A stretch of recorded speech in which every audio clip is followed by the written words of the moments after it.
ओम गुरुवे नमः। बोलो विष्णु भगवान की जय हो।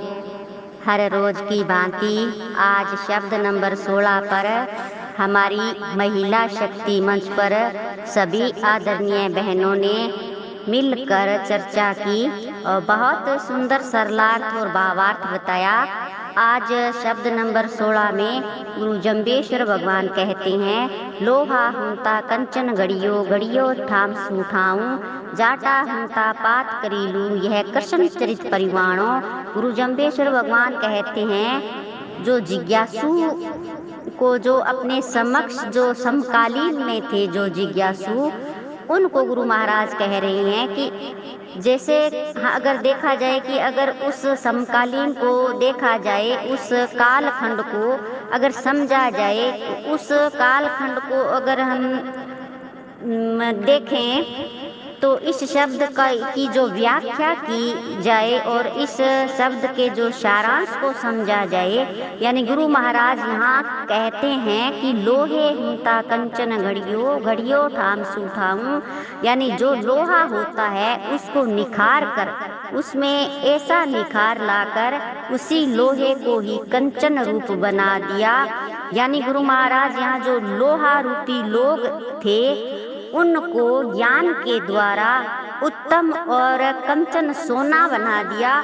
और वो बनाने के लिए गुरु महाराज आगे कहते हैं कि मैंने बेड़ी काठ संजोगे मिलिया, खेवट खेवा केऊं, लोहा नीर किसी विद तरीबा, उत्तम संग सने हूँ। ऊपर भी जो आता है ना कृष्ण चरित परवाणों, ये सारी बातें हैं जो ये कि उनकी आज्ञा से, उस परमात्मा की आज्ञा से। और जो जाटा हुंता पात, पात यानी अपनी भाषा में भी हो सकता है, खेत में जो कार्य करते हैं वो बोलते हैं ना पात, मतलब एक श्रृंखला जिसमें वो अपनी फसल काटते हैं तो कहते हैं कि निवेड़ो काम जल्दी निवड़ी, एक पांत में चाला तो काम जल्दी निवड़ी।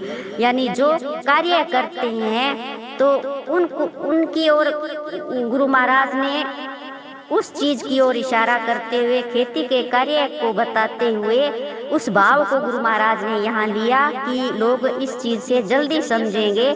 तो एक दूसरे से जो गुरु महाराज कहते हैं कि मैंने अलग अलग लोगों को लेकर उनको वहाँ से जो लोहा रूपी लोग हैं उनको निकाल कर यहाँ कृष्ण चरित मतलब परमात्मा की आज्ञा से उस विष्णु भगवान को यहाँ गुरु महाराज ने महामंडित किया और उनकी ओर इशारा किया कि जो विष्णु भगवान की बात है, यहाँ गुरु महाराज विष्णु भगवान की बात कर रहे हैं और उनकी आज्ञा स्वरूप उनके ज्ञानोपदेश से जो ऐसे लोगों के मन की जो शंका थी वो गुरु महाराज ने मिटाकर जो लोहे के समान है उनको कंचन जैसा उत्तम बना दिया है।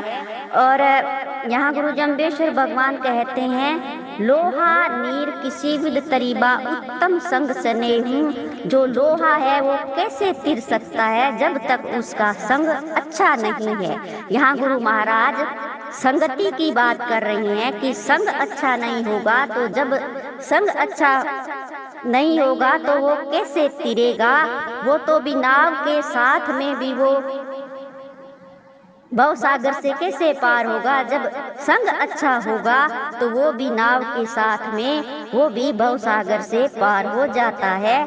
गुरु महाराज ने कहा, जो एक तरह से हमें पूरी तरह से समझाने का यहाँ प्रयास कर रहे हैं गुरु महाराज कि लोहे को जो आप धातु रूपी जो लोग है वो कैसे है, वो ये है कि नागड़ भांगड़।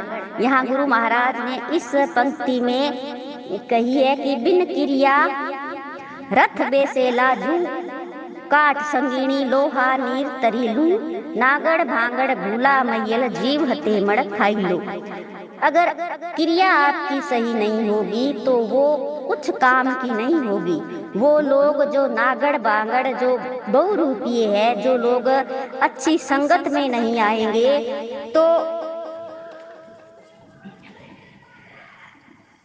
तो नागड़ बांगड़ यानी भूल में पड़ने वाले लोग जो उनके चक्कर में रहेंगे, जो फिर भूले प्राणी है उनके चक्रों में फंसे रहेंगे। लेकिन गुरु जम्बेश्वर भगवान ने कहा कि जो सुधारने के लिए अपनी वाणी में कहा है गुरु महाराज ने कि